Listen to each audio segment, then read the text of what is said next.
Hello, I'm Linda Ann. I'm a member of DecoArt's Helping Artists program. And today I'm going to show you what I did with a wooden wall hanging that I purchased on clearance at Hobby Lobby. The price on this originally was $15.99, but I found it for $3.20 on the clearance aisle. In fact, I found several and purchased them. I'm not real fond of the let's have fun today, although I do want to have fun today, but I wasn't fond of hanging this on my wall, so I decided to bring it home and alter it.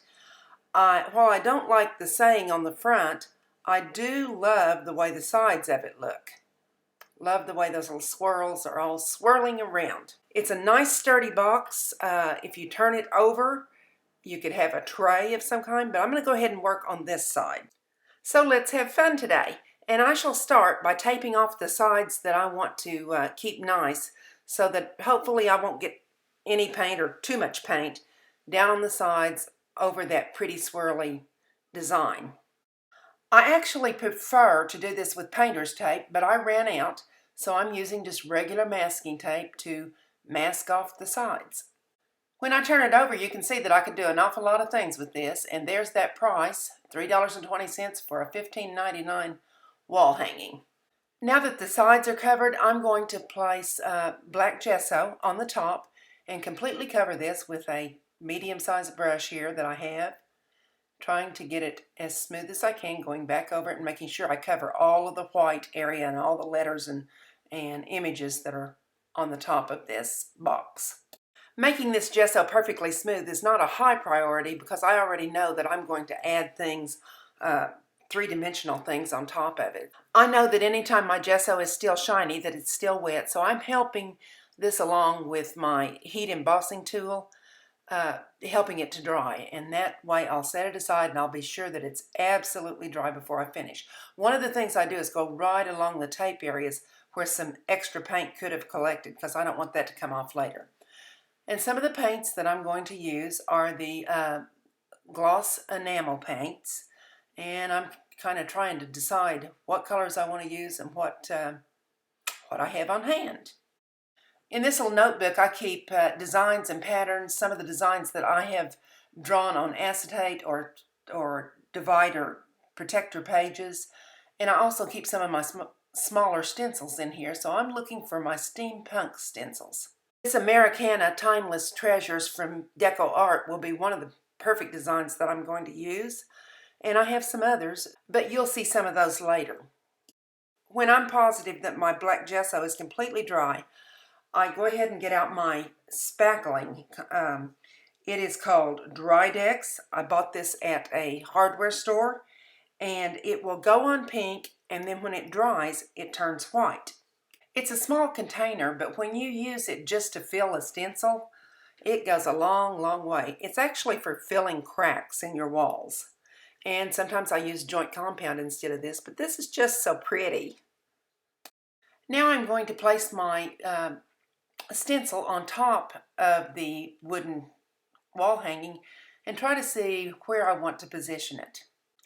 When I get it just where I think I want it, I couldn't find my palette knives. So I went to my kitchen and got this spatula, and I remember that I used to use spatulas all the time when I was doing watercolors. And this one's getting pretty worn, so it'll probably become one of my art tools. It works really well on these stencils to make some texture with this spackling compound. When I get finished with this stencil, I'll be sure that I immediately immerse it in water so that the spackling compound won't dry on it. It's just easier to get off. You can still get it off after it dries, but it's so much easier to clean if you keep it wet. I can pick and choose what I want from the stencil, and I don't want all those numbers and little hands on there, at least not right now. So I'm going to lift this carefully from one side and then from the other side, and look how crisp. Isn't that wonderful? I have a little ridge here, but you know what? When this dries, I can take a wet cloth and kind of any of those little ridges. Whoops, I pulled up a little piece. Well, that's okay because I know I'm going to be adding some paper clay pieces to this that I'm going to mold in a moment. So I'm going to scrape off any extra that's on the sides, and then I'm going to put anything that's still wet, even for my stencil, I'll scrape it off and I'll put it back into the box or into the container before I put the lid on. The spackling compound's already beginning to dry, but I think if I'm careful I can add another stencil in some of the bare areas. And if I happen to knock off some of it or smash some of it, again, I know that I'm going to be doing more texture to it later, so I'm not going to get too worried about that. I'm going to go ahead and open this stencil and get started with it. This is an Andy Skinner stencil from DecoArt, and the name of it is Incognito. It would make lovely borders along the edges of some of your paintings or cards, but I'm going to use it today to fill in the spaces that are blank. Here are some gears and wings and parts that I made from creative paper clay. I always keep it covered up with plastic wrap and tin foil, and then sometimes inside of a sealed container to be sure that it doesn't dry out, and I've had really good luck with that. Creative paper clay is about $9.99 at Hobby Lobby, and that's for a pound of it, and a pound goes an incredibly long way. I'm using a spatula here from the kitchen to kind of flatten some of these out. My thumb works really well too. And you'll want to make sure that you pull off enough of the clay that you can see the gear parts, the blank spaces. Now, I saw someone putting in paper clay into molds. These happen to be Mod Podge molds made for Mod Podge glue. But I saw someone doing it, and then they were immediately popping them out. I might be able to do that with the wings here that I just did, but not with the gears. They won't just pop out. They're too fragile. You have to let those dry inside of the mold. The spackling has turned completely white and totally dried, but I have a little leak here and there on the sides that went under the tape when I was doing the paint.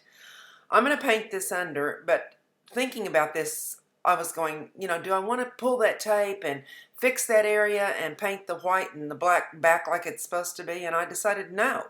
I'm going to be using the paper clay gears to go over some of this stuff as I build up layers, and I'll just put some gears over the sides if it looks funky. In fact, gears over the sides are going to make it look even better. So here I'm almost finished with covering up all of the spackling, and that helps set it and make it more permanent too, because before, it's kind of fragile before you paint it, but after you paint it, it's fine. Some of these gears and parts that I have here from Creative Paper Clay, I've had around for a while, and I've already painted some of them, and some of them are the new ones that I just put out. So I'm going to paint them with some of this gloss enamel that I have over here in this little tray, and it looks like that tray's almost invisible there, but it's there.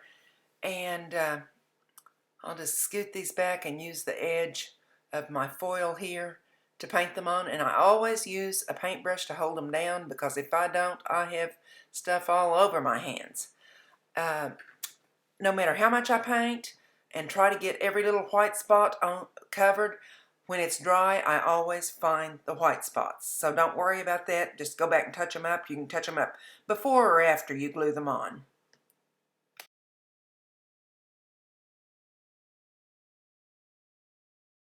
As I kind of see how this is coming together, I realize that I'm going to need to wrap this up and make this into part one. This will be part one of the Steampunk Let's Have Fun.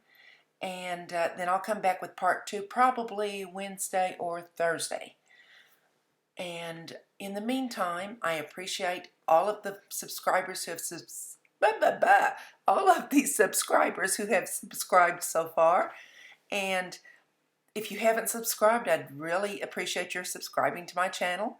Making comments lets me know what you do or what you don't like or what you'd like to see.